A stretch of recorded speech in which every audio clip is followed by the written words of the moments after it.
एक समय की बात है। एक गांव में गौरैया का एक जोड़ा रहता था। नर और मादा दोनों साथ साथ दाना पानी करते थे। सुबह से शाम तक वह इधर उधर दाने की खोज में उड़ते रहते थे।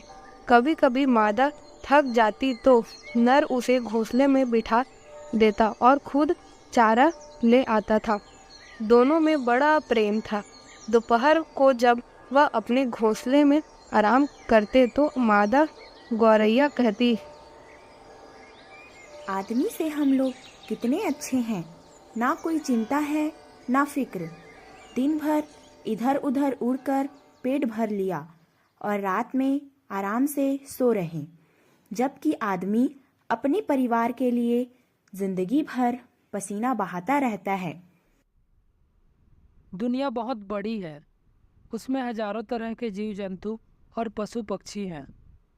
कुछ न कुछ तकलीफ आराम तो सभी को उठाना पड़ता ही है। एक दिन दोनों चारे की खोज में निकले। गांव के कोने पर एक किसान का घर था। वह बड़ा ही धूर्त था। उसने चबूतरे पर धान फैला रखा था। दोनों वहीं रुक कर दाना चुगने लगे। धान कम ना थे। गौरैया के चुगने से धान जरा भी कम ना होती, लेकिन उसे क्रोध आ गया। अंगोछा फेंक कर उसने दोनों गौरैया को पकड़ने का प्रयत्न किया। निशाना सधा हुआ था। अंगोछे के चपेट में दोनों फंस गए। किसान ने उन्हें पकड़ लिया और कहने लगा, लो, अब धान चुराने का मजा चखो। अभी तुम दोनों की गर्दन मरोड़ता हूँ। ची ची करते हुए नर ने किसान से कहा। अरे दादा, आज छोड़ दो, फिर कभी नहीं आएंगे। किसान ने दांत पीस कर उन्हें और भी दबाते हुए कहा। ऐसे ही छोड़ दे, बिना अपने धान वापस लिए। लाओ, पहले वे सारे चावल उगलो जो तुमने चुगे हैं। और दोनों की गर्दन मरोड़ने लगा। अचानक उसकी पकड़ ढीली हो गई और नर फुर से उड़कर भाग गया। यह देखकर किसान का क्रोध और भड़क उठा। तब तक नर ने पास के नीम के पेड़ पर बैठते हुए उससे कहा, दादा, अब कभी नहीं आएंगे। तुम्हारा हाथ जोड़ता हूँ, मेरी गौरैया को छोड़ दो। ले, छोड़ता हूँ। किसान ने कहा और दोनों हाथों से मादा की गर्दन मरोड़ कर उसे जमीन पर पटक दिया। वह बेचारी ची तक ना कर सकी। गर्दन मरोड़ते ही मर गई और पटकने पर इधर उधर बिखर गई। किसान बहुत ही प्रसन्न हुआ। उसने राक्षसों की तरह ठहाका लगाकर हंसते हुए कहा, ले, थोड़े धान और चुग ले। और एक ढेला उठाकर नर की ओर निशाना लगाया। मादा की हत्या ने नर को व्याकुल कर दिया था। वह थोड़ी देर तक पागलों की तरह ची ची चिल्लाता हुआ इधर उधर चक्कर काटता रहा। फिर एक बार क्रोधित होकर किसान से बोला, देख रहे किसान, अब सावधान होकर रहना। मैं भी तुझे तड़पा तड़पा कर मारूंगा। कहकर किसान ने ढेला चला दिया, लेकिन निशाना बैठा नहीं और नर उड़ गया। किसान क्रोध से हाथ बिछता हुआ वहीं खड़ा रह गया। अब तक भीतर से उसके स्त्री बच्चे भी आ गए थे।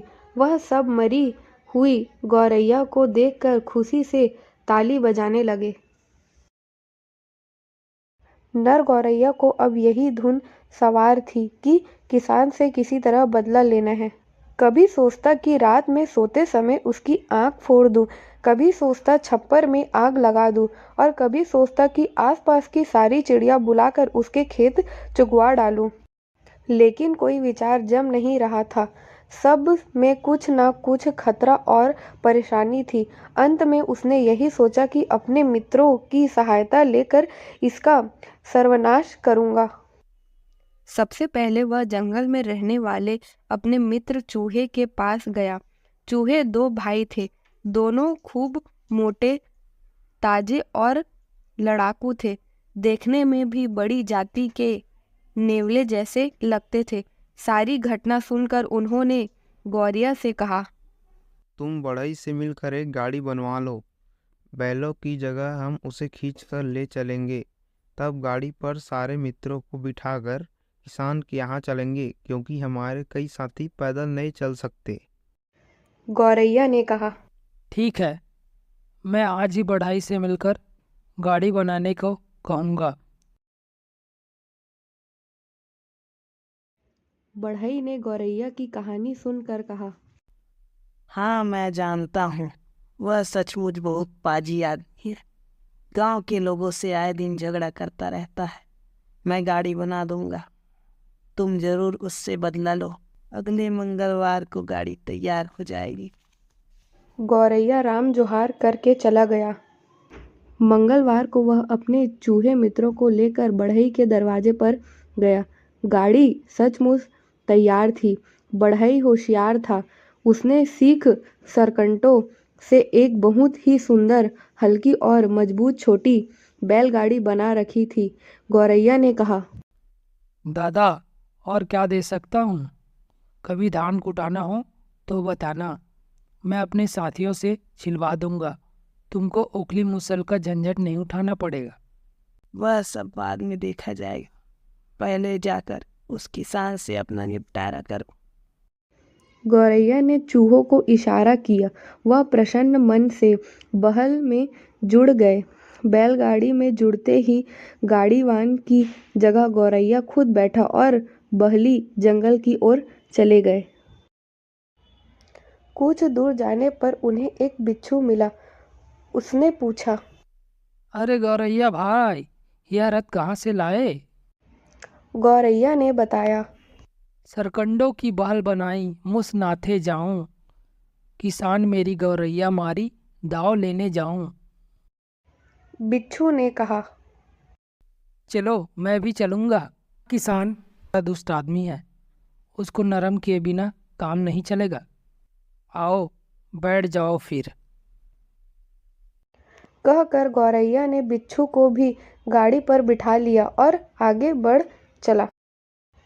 थोड़ी दूर पर एक सांप रेंग रहा था। यह साज-बाज देखकर उसे अचरज हुआ। उसने चूहों से पूछा। अरे, यह क्या है भाई? कोई तमाशा करने निकले हो क्या? यही तमाशा करने निकले हैं, चलोगे तुम भी? चलो, जो कुछ हो सकेगा मैं भी मदद करूंगा। यह सांप भी बहली पर बैठ गया। आगे चलकर उन्हें एक कौवा मिला। सारा किस्सा सुनकर वह भी साथ हो लिया। अब तक शाम हो चुकी थी। किसान का गांव थोड़ी दूर पर दिखाई दे रहा था। इन लोगों ने सोचा सूरज डूब जाए तब उसके घर पर हमला करना चाहिए, ताकि अंधेरे में ना कोई हमें पहचान सके और ना ही उसकी मदद के लिए ही कोई पहुंच जाए। जिस समय यह बात हो रही थी, एक भेड़िया उधर से आ निकला। गौरैया की कहानी सुनकर उसने कहा। वैसे तो सारी मनुष्य जाति ही हम पशु पक्षियों से दुश्मनी रखती है, लेकिन वह किसान सबसे ज़्यादा दृष्ट है। बिना मतलब हम लोगों को सताया करता है। चलो आज उसे नेस्त नाबूद कर देंगे। थोड़ी देर तक सब वहीं बैठ आराम करते रहे। बातचीत में उन्होंने तय कर लिया था कि किसे क्या करना चाहिए। अब तक सूरज डूब चुका था और अंधेरा फैलने लगा था। वह सब गांव की ओर चल पड़े। किसान का घर गांव के कोने पर ही था। वहीं पास एक पेड़ के नीचे गाड़ी खड़ी कर दी गई। कौवा पेड़ पर जा बैठा। भेड़िया वहीं पास में छुप गया। सांप और बिच्छू रेंगते हुए किसान के घर में घुस गए। सांप उस कटोरी में बैठा जिसमें अनाज और आटा दाल रहता था। बिच्छू चूहे के पास रखी लकड़ियां में जा छुपा। दोनों चूहे अटारी पर चढ़ गए और गौरैया छप्पर के कोने में डुबका रहा। किसान को सपने में भी इस मोर्चेबंदी की आशा न थी। वह उसी दिन बाजार से लौटा था।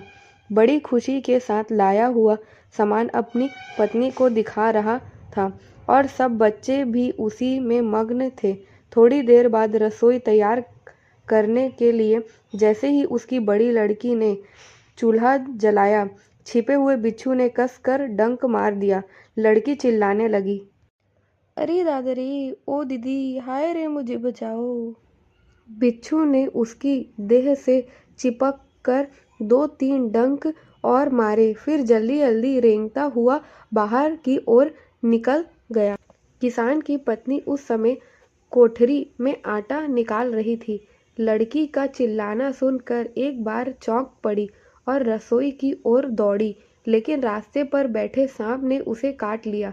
किसान की पत्नी वहीं गिर पड़ी और ठंडी हो गई। लड़की अब तक चिल्लाए जा रही थी।